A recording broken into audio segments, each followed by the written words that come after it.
bagay sa loob ng aming bahay. Tara na, pumasok tayo at alamin ang mga bagay sa aming bahay. Bola. Ang bola ay tumatalbog. Boink, boink, boink. Suklay. Orasan. Tik-tok, tik-tok, tik-tok. Telebisyon. Telepono. Kring, kring, kring. Mga aklat. 1, 2, 3 aklat. Radyo.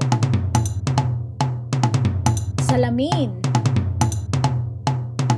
Computer. Marunong ka na bang gumamit ng computer? Kandila. Huwag paglaruan ng mga kandila mga bata. Baso. 1, 2, 3, 4 na baso. Upuan at lampara. Dyaryo. Mahilig ka bang magbasa?